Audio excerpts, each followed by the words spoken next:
انس بن مالک فرماتے ہیں کہ میں حضور کی خدمت میں تھا اور میرے ساتھ حضرت عبداللہ بن عمر بھی تھے کہ حضور سے کچھ باتیں ہو رہی تھی، تو اتنے میں ایک شخص نے دروازے پہ دستک دی. کہیے سبحان اللہ. ایک شخص دروازے پہ دستک دی تو حضور نے فرمایا کہ انس جاؤ دروازہ کھولو، اور دروازے پہ وہ شخص ہے کہ اللہ تعالیٰ جسے بغیر حساب کتاب جنت عطا فرمائے گا. سبحان اللہ. کیا بات ہے میرے مصطفیٰ کریم صلی اللہ علیہ وسلم نے فرمایا کہ دروازے پہ وہ ہے کہ جسے رب قدیر بغیر حساب و کتاب جنت عطا فرما دے گا.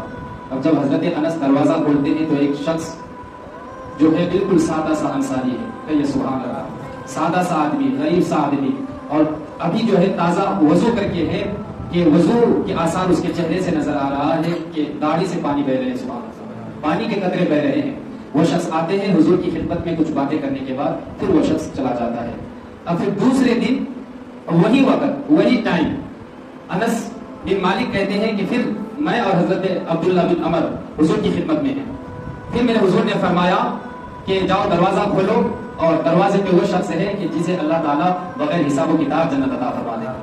اب وہ شخص حضرت انس جو ہے پھر دروازہ کھولتے ہیں، کیا دیکھتے ہیں کہ وہی شخص، وہی کیفیت، وہی حالت، وہی جو ہے وضو بنایا ہوا ہے تازہ. پھر وہ شخص حضور کی خدمت میں آتے ہیں اور کچھ باتیں کرنے کے بعد پھر وہ شخص چلا جاتا ہے. پھر تیسرے دن وہی ٹائم وہی وقت، اور پھر حضور نے فرمایا کہ انس جاؤ دروازہ کھولو، اور دروازے پہ وہ شخص ہے کہ جسے رب قدیر بغیر حساب و کتاب جنت عطا فرما دے گا. تو حضرت انس بن مالک کہتے ہیں کہ میرے چہرے کھل اٹھے. کہ یہ سبحان اللہ. میرے چہرے کھل اٹھے. میں سمجھ گیا کہ آج بھی وہی شخص ہوگا کہ جو کل بھی آیا تھا، پرسوں بھی آیا تھا. اور جب وہ دروازہ کھولتے ہیں تو وہی شخص، سبحان اللہ، وہی شخص. پھر وہ حضور کی بارگاہ میں آتے ہیں، کچھ باتیں کرتے ہیں اور چلے جاتے ہیں. اور تھوڑی دیر کے بعد حضور نبی کریم صلی اللہ علیہ وسلم بھی اپنے حجرے مبارک میں تشریف لے جاتے ہیں. تو حضرت عبداللہ بن عمر حضرت انس سے کہتے ہیں کہ یار دیکھو اس کے کتنے بڑے نصیب ہیں. کہیے سبحان اللہ. کہ حضور نے کہا بغیر حساب کتاب جنت پالے گا. سبحان اللہ. بغیر حساب کتاب جنت پالے گا. وہ کہتے ہیں نا کہ جسے چاہا در پہ بلا لیا، جسے چاہا اپنا بنا لیا. یہ بڑے کرم کے ہیں فیصلے، یہ بڑے نصیب کی بات ہے. یہ کتنا خوش نصیب انسان ہے کہ حضور نے فرمایا بنا حساب و کتاب جنت پا جائے گا. اللہ اکبر. تو اب حضرت عبداللہ بن عمر کہتے ہیں کہ کیا پتہ نہیں کیا جائے کہ آخر اس کا وہ عمل کیا ہے کہ جس کے بنا پر حضور نے فرمایا کہ بنا حساب و کتاب سے رب جنت عطا فرما دے گا. تو کہا کہ تو اچھی بات ہے. تو پھر حضرت عبداللہ بن عمر ان کے پیچھے پیچھے چل دیے. اور ظاہر سی بات ہے آج بھی کوئی چمک جاتا ہے، اچھی دولت کما لیتا ہے تو لوگ تو جاسوسی کرتے ہیں نا، اور پوچھتے بھی ہیں کہ بھائی آخر تیرا کاروبار کیا ہے کہ اتنا کچھ کر لیے ہو. تو جو کاروبار کرنے والا شخص ہوتا ہے وہ اتنا چالاک ہوتا ہے، جو ترقی کر لیتا ہے تو وہ تو اپنا کچھ کام اسے بتا دیتا ہے، لیکن جو سائڈ میں اس کا کام ہوتا ہے جس سے اس کے پیسے آتے گھر میں، وہ کام کبھی نہیں بتائے گا. کیوں؟ بڑے چالاک ہوتے ہیں وہ شخص کہ اگر میں اپنا یہ ہنر بتا دوں تو یہ بھی کل جا کے ترقی کر لے گا.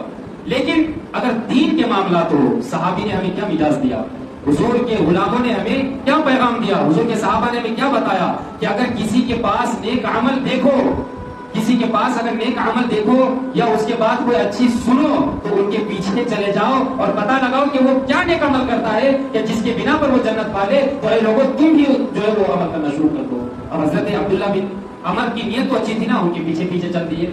اور پھر جب وہ شخص اپنے گھر پہ پہنچتے ہیں تو عبداللہ بن عمر بھی جاتے ہیں اور سلام کہتے ہیں. انہوں نے کہا کیا آپ جو ہے دین کے لیے مجھے مہمان نہیں بنا لیتے؟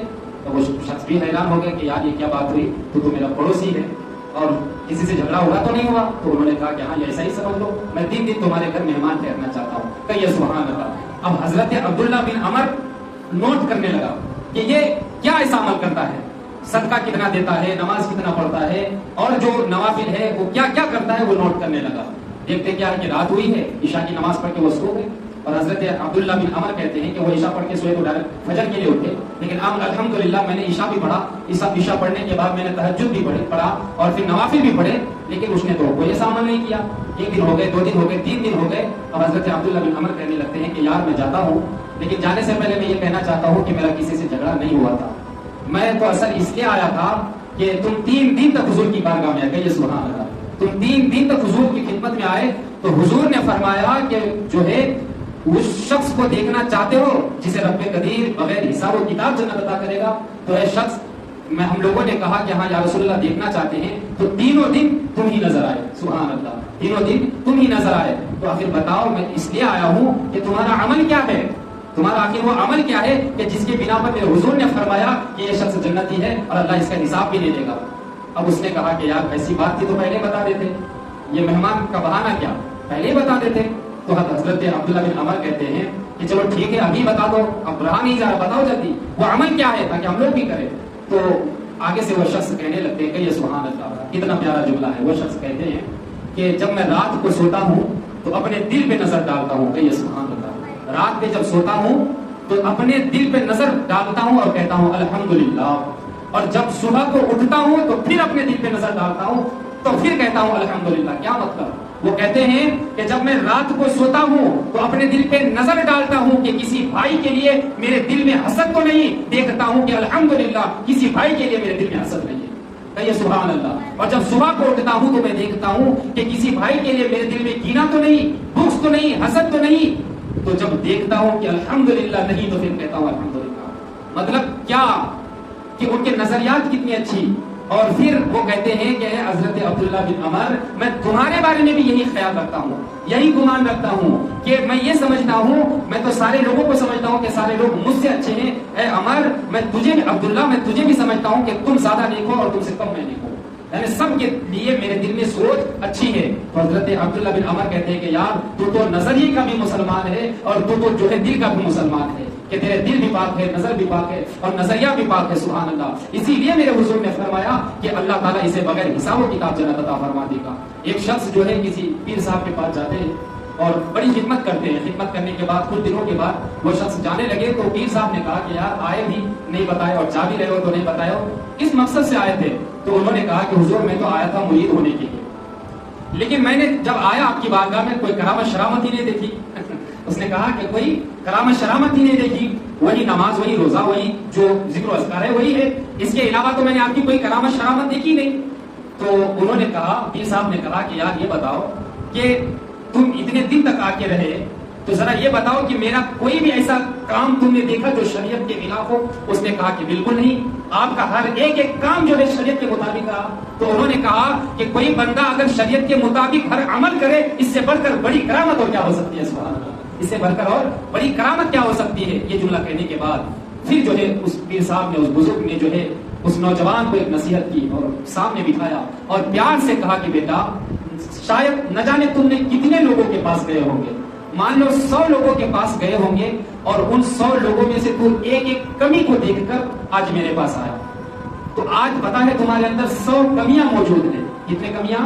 100 کمیاں موجود ہیں، اور افسوس ہے مجھے تجھ پر کہ تو نے 100 لوگوں کے پاس سے پھر کر آیا تو ایک کمی بھی اگر تو نے چن چن کر جو ہے لائے ہو تو اپنے ساتھ تمہارے پاس آج 100 کمیاں موجود ہیں، لیکن اگر 100 کے پاس گئے اور 100 کے پاس ایک کر کے اگر خوبیاں تلاش کر کے لاتے تو آج تیرے پاس 100 خوبیاں ہوتی۔ سبحان اللہ۔ اے بندے، اے اللہ کے بندے، آج اگر ان 100 خوبیوں کو لا لیتا، اپنے اندر جمع کر لیتا، تو ان 100 خوبیوں میں اگر ایک خوبی پر عمل کر لیتا تو آج تو کامیاب ہو جاتا۔ سبحان اللہ۔